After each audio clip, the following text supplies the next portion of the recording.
الحمدللہ رب العالمین والصلاة والسلام علی اشرف الانبیاء والمرسلین وعلی آلہ الطاہرین واصحابہ الاکرمین واجمعین اما بعد۔ معزز ناظرین، سامعین، خواتین و حضرات، السلام علیکم ورحمۃ اللہ وبرکاتہ۔ تفسیر قرآن کا سلسلہ جاری ہے۔ آج انشاءاللہ تبارک و تعالی 24 اور 25ویں پارے کی تفسیر جو ہے پیش کرنے کی سعادت حاصل کروں گا۔ بسم اللہ الرحمن الرحیم۔ فمن اظلم ممن کذب علی اللہ وکذب بالصدق اذا جاءہ۔ سورہ زمر کا سلسلہ چل رہا ہے۔ وہ شخص سب سے بڑا ظالم ہے جو اللہ پر جھوٹ باندھے اور سچ جب اس کے پاس آئے تو اس کو جھٹلا دے۔ ایمان والوں کو اللہ تعالیٰ کی ذات ہی پر پورا بھروسہ رکھنا چاہیے اور وہی ہر طرح کافی ہے سب کے مقابلے میں۔ اللہ یتوفی الانفس حین موتها والتی لم تمت فی منامها۔ موت اور نیند کے بعد زندگی کی واپسی اللہ کے ہاتھ میں ہے۔ نہ اس کے دربار میں کوئی سفارشی ہے اور نہ اس کی سلطنت میں شریک کار، نہ کوئی مصیبتوں کا دور کرنے والا اور نہ رزق دینے والا، اس لیے اسی کی عبادت کرنی چاہیے۔ قل یا عبادی الذین اسرفوا علی انفسہم لا تقنطوا من رحمت اللہ ان اللہ یغفر الذنوب جميعا انہ هو الغفور الرحیم۔ جن لوگوں نے گناہ کر کے اپنی جانوں پر زیادتی کی ہے وہ اللہ کی رحمت سے مایوس نہ ہو، یقیناً اللہ تمام گناہ معاف کر دے گا کیونکہ وہ بہت بخشنے والا اور بہت رحم کرنے والا ہے۔ اچھی بات کی پیروی کرو قبل اس کے کہ ایک عذاب الہی میں گرفتار ہو جاؤ، پھر لگو افسوس کرنے اپنی لاپرواہی اور ہنسی مذاق پر اور نیک لوگوں کا ساتھی نہ بننے پر۔ اللہ ہی ہر چیز کا پیدا کرنے والا اور وہی ہر چیز کا کارساز ہے۔ قل افغیر اللہ تأمرونی اعبد ایھا الجاہلون۔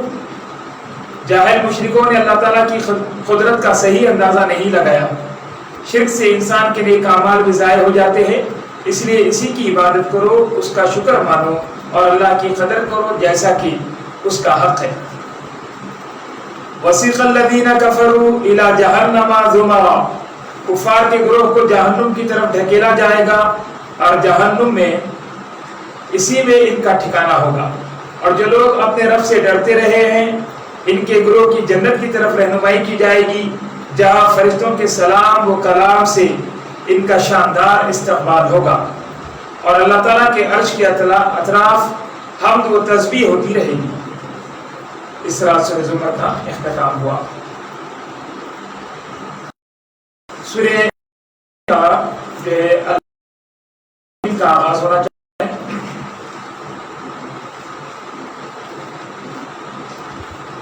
سورہ مومن، اس سورہ مبارکہ کا نام المؤمن ہے جو آیت نمبر 28 وقال رجل مؤمن من آل فرعون سے ماخوذ ہے۔ اس کے علاوہ اسے سورہ غافر اور سورۃ الطول بھی کہا جاتا ہے۔ اس میں رکوعات کی تعداد 9 ہے اور 50 آیتیں ہیں۔ یہ 1199 کلمات اور 4960 حروف پر مشتمل ہے۔ یہ مکہ مکرمہ میں نازل ہوئی ہے۔ جابر بن زید رضی اللہ تعالی عنہ سے مروی ہے کہ اس کا نزول سورہ زمر کے فوری بعد ہوا ہے۔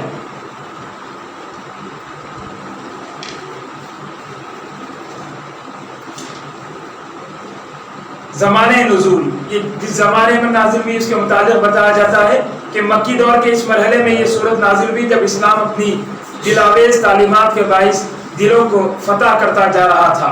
ہزاروں مشکلات کے باوجود سلیم الطبع لوگ اس کی دعوت کو تیزی سے قبول کرنے لگے تھے۔ کفر کے سرغنوں کو اپنے پاؤں تلے سے زمین سرکتی ہوئی نظر دکھائی دے رہی تھی۔ انہوں نے مشتعل ہو کر بے بنیاد الزامات اور جھوٹے بہتان لگانے کی مہم تیز کر دی تھی۔ کبھی حضور کی آفتاب سے زیادہ روشن سیرت پر انگشت نمائی کی جاتی، کبھی حضور کے عملی اقدامات پر اعتراض کیے جاتے، کبھی قرآن کریم کے کلام الہی ہونے کا انکار کیا جاتا، اور کبھی وقوع قیامت پر اعتراضات کی بھوچال شروع کر دی جاتی۔ وہ یہ چاہتے تھے کہ کسی طرح لوگ اسلام سے بدگمان ہو جائیں اور اسلام قبول کرنے کی جو تحریک زور پکڑتی جا رہی ہے وہ تھم جائے۔ اس صورت میں انہی کے اٹھائے ہوئے شکوک و شبہات کو دور کیا جا رہا ہے۔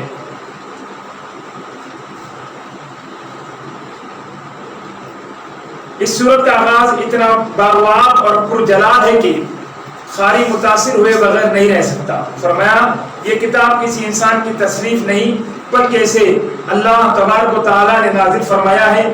وہ اللہ تبارک و تعالیٰ جو عزیز و علیم بھی ہے، غافر الذنب اور قابل التوب اور صاحب جود و کرم بھی ہے۔ کیا ایسے خدا کی نازل کردہ کتاب میں کوئی نقص تلاش کیا جا سکتا ہے؟ بسم اللہ الرحمن الرحیم۔ حامیم تنزیل الکتاب من اللہ العزیز العلیم۔ حامیم حروف مقطعات ہے۔ قرآن مجید کی 29 صورت ایسی ہے جس کا آغاز جو ہے ان حروف سے ہوا ہے، جنہیں حروف مقطعات کہا جاتا ہے۔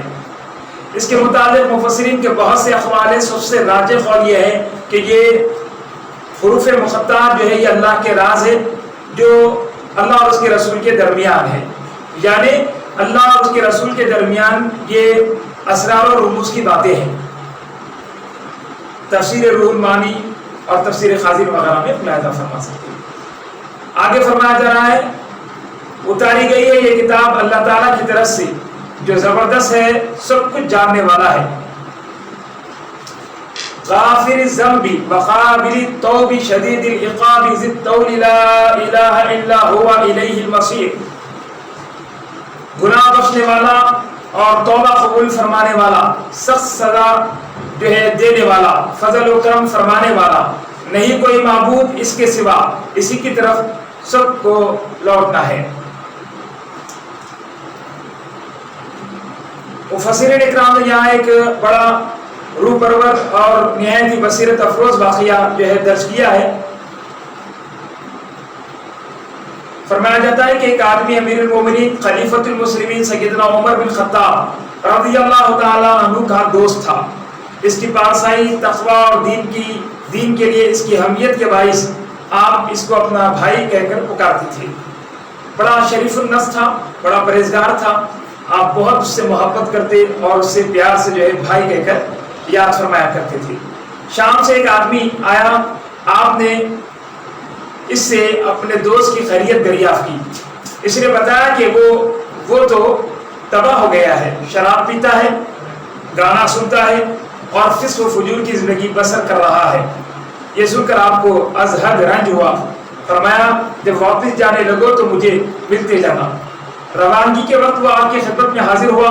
آپ نے اپنے کاتب کو بلایا اور فرمایا کہ لکھو یہ خط عمر بن خطاب سے فلاں شخص کی طرف، تم پر سلام ہو، میں تیری طرف اللہ تعالیٰ کی حمد کرتا ہوں جو وحدہ لا شریک ہے، گناہ معاف کرنے والا، توبہ قبول کرنے والا، سخت عذاب والا، بڑی قدرت والا، اس کے بغیر اور کوئی معبود نہیں، اسی کی طرف سب کو لوٹنا ہے۔ پھر خود بھی اس کی ہدایت کے لیے دعا مانگی اور حاضرین مجلس سے بھی اس کے لیے دعا جو ہے منگوائی، یعنی دعا کرنے کی انہیں جو ہے درخواست کی کہ ان کے لیے جو ہے دعا کرے۔ اور یہ خط اس شخص کو دیا اور فرمایا کہ یہ میرے دوست کو پہنچا دینا۔ جب اس دوست نے خط پڑھا تو اس پر ایک عجیب کیفیت طاری ہو گئی، آنکھوں سے آنسوؤں کا برسنا شروع ہوا اور وہ لگاتار بہتے رہے۔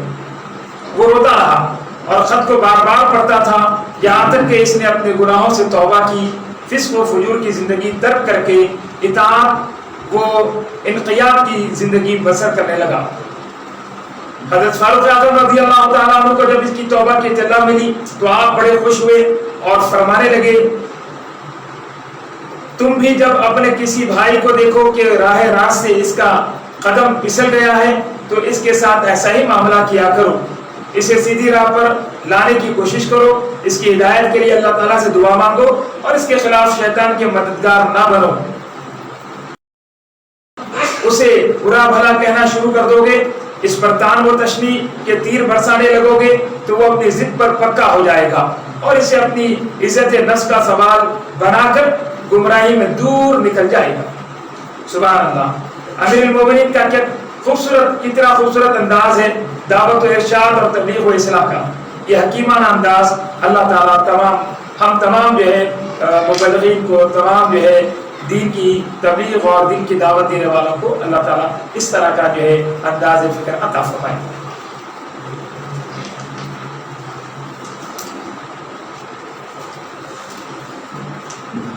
ارشاد خداوند ہو رہا ہے وقال ربکم ادعونی استجب لکم، اور تمہارے رب نے فرمایا مجھے پکارو میں تمہاری دعا قبول کروں گا۔ نبی مکرم صلی اللہ علیہ وآلہ وسلم نے فرمایا دعا کی اہمیت کو حضور علیہ الصلوۃ والسلام اجاگر کرتے ہوئے جو ہے ارشاد فرماتے ہیں کہ دعا مومن کا ہتھیار ہے، دعا دین کا ستون ہے اور زمین و آسمان اس کے نور سے منور ہے۔ اور دوسرے ارشاد مبارک میں کچھ یوں ارشاد فرماتے ہیں کہ جس شخص کے لیے دعا کا دروازہ کھول دیا گیا گویا اس کے لیے رحمت کے دروازے کھول دیے گئے۔ اللہ تعالیٰ سے عافیت کا سوال کرنا بہت ہی پسندیدہ ہے۔ مرشد برحق صلی اللہ علیہ وآلہ وسلم نے دعا مانگنے والے کو یہ تلقین بھی فرمائی کہ جب وہ دعا مانگے تو اس کے دل میں یہ یقین ہو کہ میرا کریم و رحیم پروردگار میری اس عاجزانہ التجا کو ضرور قبول فرمائے گا۔ یعنی اللہ تعالیٰ سے دعا مانگو تو اس یقین سے مانگو کہ وہ قبول فرمائے گا، اور جان لو کہ اللہ تعالیٰ اس کی دعا کو اللہ تعالیٰ اس دعا کو قبول نہیں کرتا جو غافل دل سے مانگی جائے۔ تو اس طرح جو ہے دعا کے آداب بھی یہاں پر بتائے گئے، اور آگے جو ہے دیگر مضامین جو اس صورت میں بیان کیے گئے ان کی تفصیلات کچھ اس طرح ہے کہ اس صورت میں دو امور کی طرف خصوصی توجہ مبذول کرائی گئی ہے۔ ایک کفار مکہ نبی مکرم صلی اللہ علیہ وآلہ وسلم سے ہر بات پر جھگڑتے اور تکرار کیا کرتے تھے، جس سے حضور پاک صلی اللہ علیہ وسلم کے قلب نازک کو تکلیف پہنچتی۔ اللہ تعالیٰ اپنے حبیب کو تسلی دے رہے ہیں کہ گزشتہ اقوام کے کفار کا رویہ بھی اپنے رسولوں کے ساتھ اسی نوعیت کا تھا، وہ بات بات پر اپنے انبیاء سے جھگڑتے، ان کا مذاق اڑاتے، انہیں طرح طرح کی تکلیفیں پہنچاتے۔ اس کا انجام یہ ہوا کہ غضب الہی کی بجلی ان پر گری اور وہ انہیں خاک و سیاہ کر رکھ دیا، اور کفار مکہ نے اپنی یہ روش ترک نہ کی تو وہ بھی اسی ہولناک انجام کے لیے تیار ہو جائے۔ ساتھ ہی یہ بھی بتا دیا کہ اے میرے حبیب اگر یہ لوگ مجھے اپنا رب تسلیم نہیں کرتے، میری وحدانیت پر ایمان نہیں لاتے تو کیا ہوا؟ وہ انگت نوری مخلوق جو عرش کو اٹھائے ہوئے ہے اور اس کے ارد گرد مصروف طواف ہے، وہ ہر وقت میری حمد بھی کر رہی ہے اور میری تسبیح بھی کر رہی ہے، نیز تیرے غلاموں کے لیے وہ ہر وقت میری بارگاہ میں مغفرت کی دعائیں مانگ رہی ہے۔ یہ فرشتے صرف نیک اور متقی لوگوں کی بلندی درجات کے لیے دعا گو نہیں بلکہ ان کے والدین، ان کے اہل و عیال کی بخشش اور بلندی درجات کے لیے بھی مصروف التجا رہتے ہیں۔ دوسری چیز جو بڑی اہمیت سے اس صورت میں جو ہے بیان کی گئی ہے، ذکر کی گئی ہے، وہ یہ ہے کہ جب موسیٰ علیہ السلام نے فرعون کو دعوت حق دی اور اپنے قول کی صداقت کو روشن معجزات سے ثابت کر دیا تو اس نے اعیان حکومت کی مجلس سے مشاورت طلب کی۔ اس میں اس کا وزیر حامان اور دیگر اہم ملکی شخصیتیں شریک ہوئی۔ فرعون نے موسیٰ علیہ السلام کو قتل کرنے کے منصوبے کے لیے ان کی تائید حاصل کرنا چاہی، انہیں اس دعوت کے خطرناک مضمرات سے آگاہ کیا اور انہیں بتایا کہ اگر تم نے موسیٰ کو یوں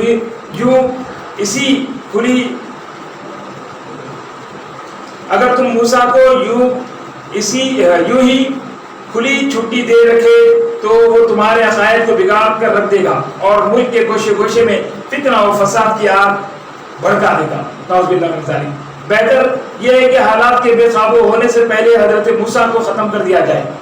اس وقت قبطی قوم کا ایک فرد جس نے ابھی تک اپنا ایمان ظاہر نہیں کیا تھا اٹھ کھڑا ہوا اور اس قوت سے موسیٰ علیہ السلام کا دفاع کیا کہ فرعون لاجواب ہو گیا۔ موسیٰ علیہ السلام کے کارناموں اور آپ کی دعوت کی برکات کو یوں وضاحت کے ساتھ ذکر کیا کہ سامعین پر سناٹا چھا گیا۔ عاد و سمود کے حالات سنا کر ان کو عبرتناک انجام سے بچنے کی ہدایت کی، اور مرد مومن کے نعرہ قلندرانہ نے فرعون کے سارے منصوبوں کو خاک میں ملا دیا۔ اس سے واضح ہوا کہ بندے حق جب نعرہ مستانہ بلند کرتا ہے تو باطل اپنے تمام کر و فر کے باوجود اس کا مقابلہ نہیں کر سکتا۔ سورت میں مختلف مقامات پر اللہ تعالیٰ کی توحید اور کبریائی پر تکوینی دلائل پیش کیے گئے ہیں تاکہ سننے والے کو حق الیقین نصیب ہو جائے کہ جس کی قدرت کے یہ کرشمے ہیں وہی رب السماوات والارض ہے۔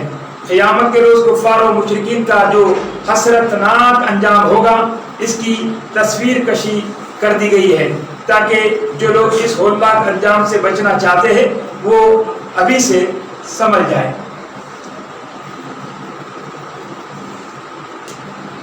اللہ الذی جعل لکم اللیل لتسکنوا فیہ والنہار مبصرا، اللہ ہی نے رات کو آرام اور سکون کے لیے بنایا اور دن دیکھنے کے لیے، اور زمین کو ٹھہرنے کی جگہ، اور تمہاری صورت اچھی بنائی پہلے مٹی سے پھر نطفے سے۔ جب کوئی کام کرنے کا ہوتا ہے تو اللہ کو بس کن فیکون کہنا کافی ہے۔ الم تر الی الذین یجادلون فی آیات اللہ انا یصرفون، اللہ کی آیتوں میں جھگڑنے والوں کا انجام بہت برا ہوگا، ان کو سابقہ پڑے گا گردن کے طوق اور زنجیروں سے، گرم پانی میں گھسیٹے جانے سے، اور دوزخ کے دروازوں سے آگ میں ڈھکیلے جانے سے۔ اس لیے صبر کیجئے، اللہ کا وعدہ سچا ہے۔ فاصبر ان وعد اللہ حق، آگے فرمایا جا رہا ہے اللہ الذی جعل لکم الانعام لترکبوا منها وَمِنْهَا تَأْكُلُونَ، اللہ ہی ہے جس نے تمہارے لیے چوپائے پیدا کیے تاکہ تم ان میں سے بعض پر سواری کرو اور بعض کا گوشت کھاؤ اور ان سے دوسرے فائدے بھی حاصل کرو۔ یہی سنت الہی ہے۔ عذاب الہی دیکھنے کے بعد ایمان لانا بے سود ہے۔ اس طرح سورۃ المومن کا اختتام ہوتا ہے، اور پھر سورہ حامیم سجدہ کا آغاز ہونا چاہتا ہے۔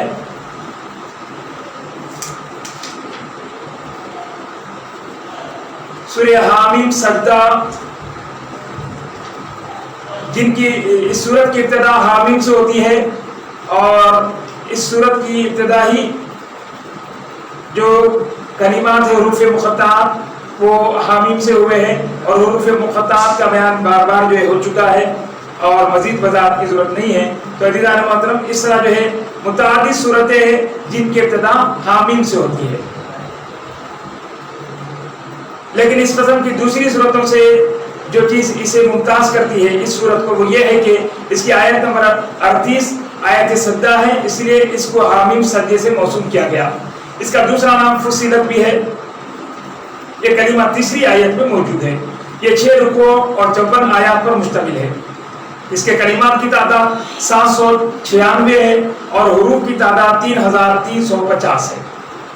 زمان نزول یہ ہے کہ یہ سورت مکہ مکرمہ میں نازل ہوئی۔ اس کے زمان نزول کا تعین علماء مفسرین نے یوں کیا ہے کہ یہ سورت حضرت امیر حمزہ رضی اللہ تعالیٰ عنہ کے مشرف اسلام ہونے کے بعد اور فاروق اعظم سیدنا عمر رضی اللہ تعالیٰ عنہ کے اسلام قبول کرنے سے پہلے نازل ہوئی ہے۔ بسم اللہ الرحمن الرحیم، حامیم، تنزیل من الرحمن الرحیم، کتاب فصلت آیاتہ قرآنا عربیا لقوم یعلمون۔ حامیم، اتارا گیا ہے یہ قرآن رحمان و رحیم کی طرف سے۔ یہ ایسی کتاب ہے جس کی آیتیں تفصیل سے بیان کر دی گئی ہے۔ یہ قرآن عربی زبان میں ہے۔ یہ ان لوگوں کے لیے ہے جو علم و فہم رکھتے ہیں۔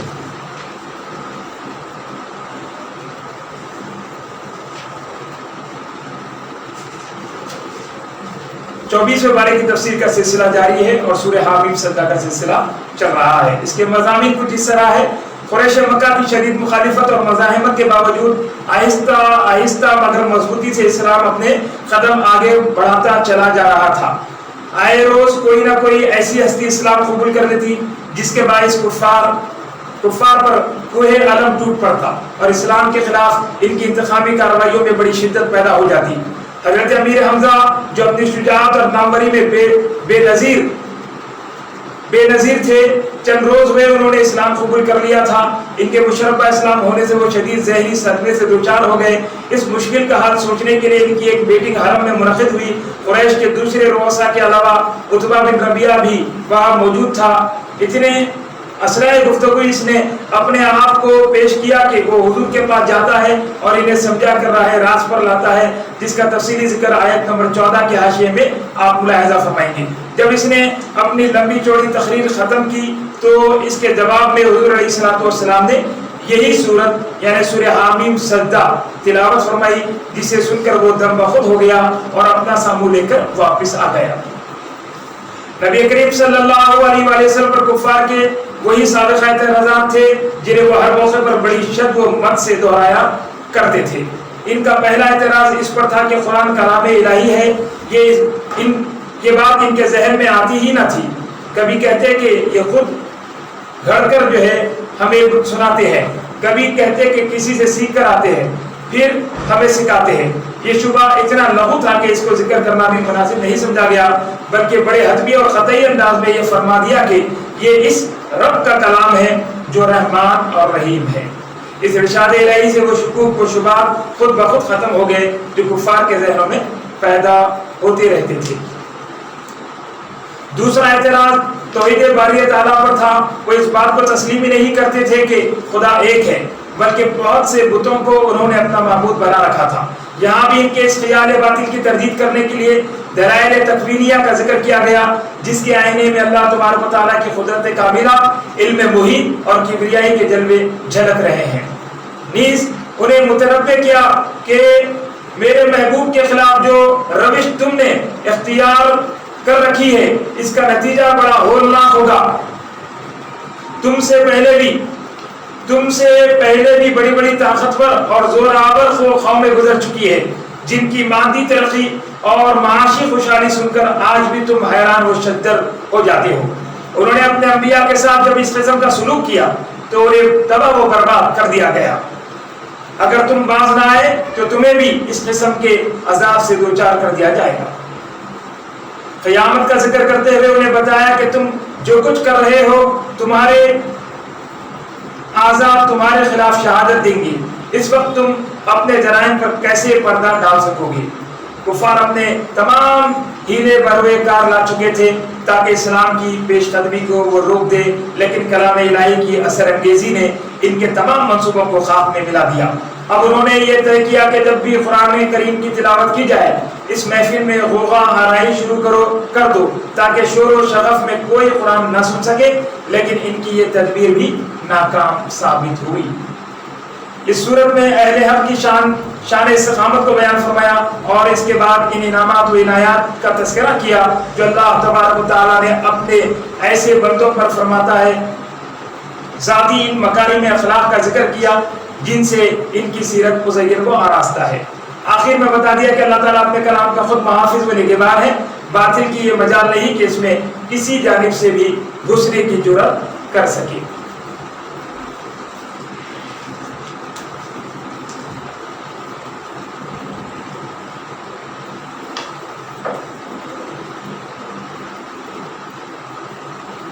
ومن احسن قولا ممن دعا الى الله وعمل صالحا وقال انني من المسلمين۔ اس سے بہتر بات کہنے والا کون ہے جو لوگوں کو اللہ تعالیٰ کی طرف بلائے اور نیک کام کرے۔ جب شیطان کو چھیڑ چھاڑ کرے تو اللہ تعالیٰ سے پناہ مانگنی چاہیے، اور سورج اور چاند کے سامنے نہیں بلکہ اللہ کے سامنے سجدہ کرنا چاہیے۔ آگ میں گرنے والا بہتر ہے یا قیامت میں امن و چین سے آنے والا۔ وَلَقَدْ آتَيْنَا مُوسَى الْكِتَابَ فَاخْتُلِفَ فِيهِ۔ حضرت موسیٰ علیہ السلام کو توریت عطا ہوئی لیکن ان کی قوم نے اس میں تحریف کر دی۔ ہر ایک آدمی اپنے اچھے برے عمل کو دیکھ کے جیسا کرے گا ویسا پائے گا۔ 25 پارے کا آغاز